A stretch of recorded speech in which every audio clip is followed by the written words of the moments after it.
जय श्री राम।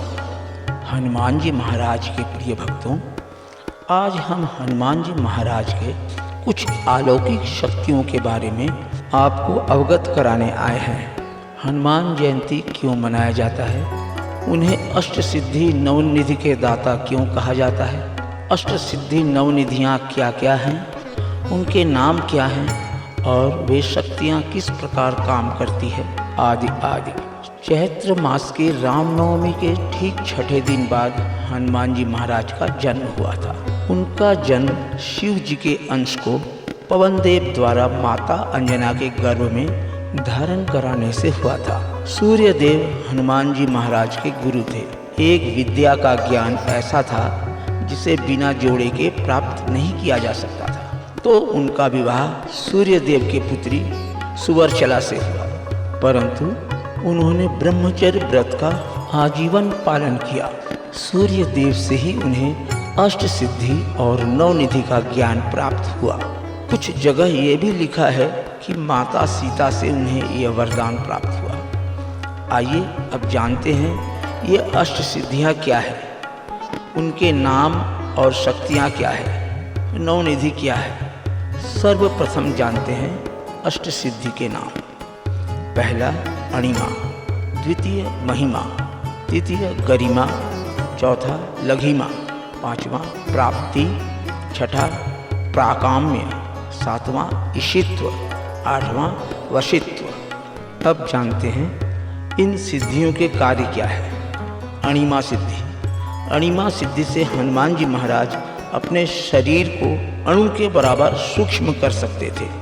अणिमा सिद्धि को हनुमान जी महाराज लंका में प्रवेश करते वक्त किया था। दूसरी सिद्धि है महिमा। महिमा सिद्धि से हनुमान जी महाराज अपने शरीर को विशालकाय बना सकते थे। इस सिद्धि का प्रयोग उन्होंने समुद्र पार करते वक्त सुरसा के सामने किया था। तीसरी सिद्धि है गरिमा। गरिमा सिद्धि से हनुमान जी अपने शरीर का वजन किसी विशालकाय पर्वत के समान कर सकते थे।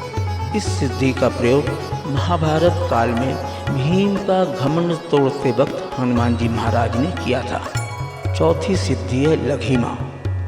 लघिमा सिद्धि से हनुमान जी महाराज अपने शरीर का वजन एक तिनके के समान कर सकते थे। इस शक्ति का प्रयोग उन्होंने लंका में गुप्त प्रवेश करते वक्त किया था। पांचवी सिद्धि है प्राप्ति। प्राप्ति सिद्धि से किसी भी वस्तु को हनुमान जी महाराज तुरंत प्राप्त कर सकते थे। इस शक्ति का प्रयोग उन्होंने सीता माता की खोज करते वक्त किया था। छठी सिद्धि है प्राकाम्य। प्राकाम्य सिद्धि से हनुमान जी कहीं भी आ जा सकते थे। इस सिद्धि का प्रयोग भी हनुमान जी महाराज लंका में किया था। सातवीं सिद्धि है ईशित्व सिद्धि। ईशित्व सिद्धि से हनुमान जी महाराज को कई ईश्वरीय शक्तियाँ प्राप्त हुई। आठवीं सिद्धि है वशित्व सिद्धि। वशित्व सिद्धि के द्वारा हनुमान जी महाराज अपने इंद्रियों एवं मन पर काबू रखते थे। अब जानते हैं नवनिधियों के नाम।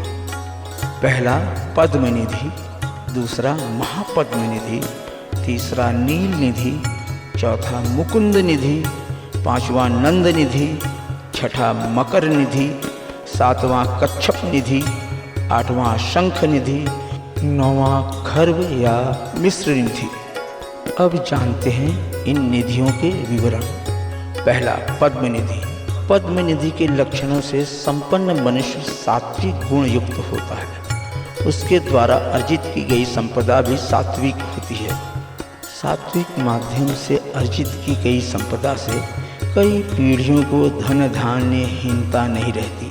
ऐसे व्यक्ति सोने चांदी रत्नों से संपन्न होते हैं और उदारता से दान भी करते हैं। दूसरी निधि है महापद्मनिधि। महापद्मनिधि भी पद्मनिधि के समान सात्विक है। हालांकि इसका प्रभाव 7 पीढ़ियों के पश्चात नहीं रहता। इस निधि से संपन्न व्यक्ति भी दानी होता है और 7 पीढ़ियों तक सुख ऐश्वर्य भोगता है। तीसरी निधि है नील निधि। नील निधि में सत्व और रजगुण दोनों ही मिश्रित होते हैं। ऐसे निधि व्यापार द्वारा ही प्राप्त होती है। इसलिए इस निधि से संपन्न व्यक्ति में दोनों ही गुणों की प्रधानता रहती है। इस निधि का प्रभाव 3 पीढ़ियों तक ही रहता है। चौथी निधि है मुकुंद निधि। मुकुंद निधि में रजोगुण की प्रधानता रहती है, इसलिए इसे राजसी स्वभाव वाली निधि भी कहा गया है। इस निधि से संपन्न व्यक्ति या साधक का मन भोग आदि में लगा रहता है। यह निधि एक पीढ़ी पश्चात समाप्त हो जाती है। 5वीं निधि है नंद निधि। नंद निधि में रज और तम गुणों का मिश्रण होता है। माना जाता है कि यह निधि साधक को दीर्घायु व निरंतर उन्नति प्रदान करती है। ऐसी निधि से संपन्न व्यक्ति अपनी प्रशंसा से प्रसन्न होता है। 6ठा निधि है मकर निधि। मकर निधि को तामसी निधि कहा गया है। इस निधि से संपन्न साधक अस्त्र और शस्त्र को संग्रह करने वाला होता है। ऐसे व्यक्ति का राजा और शासन में हस्तक्षेप होता है। वह शत्रुओं पर भारी पड़ता है और युद्ध के लिए तत्पर रहता है। इनकी मृत्यु भी अस्त्र शस्त्र या दुर्घटना में होती है। 7वीं निधि है कच्छप निधि। कच्छप निधि का साधक अपनी संपत्ति को छुपा कर रखता है, न तो स्वयं उसका उपयोग करता है न करने देता है। वह सांप के समान उसकी रक्षा करता है। ऐसे व्यक्ति धन होते हुए भी उसका उपयोग नहीं कर पाता है। 8वीं निधि है शंख निधि। शंख निधि को प्राप्त व्यक्ति स्वयं की ही चिंता और स्वयं के ही भोग की इच्छा रखता है।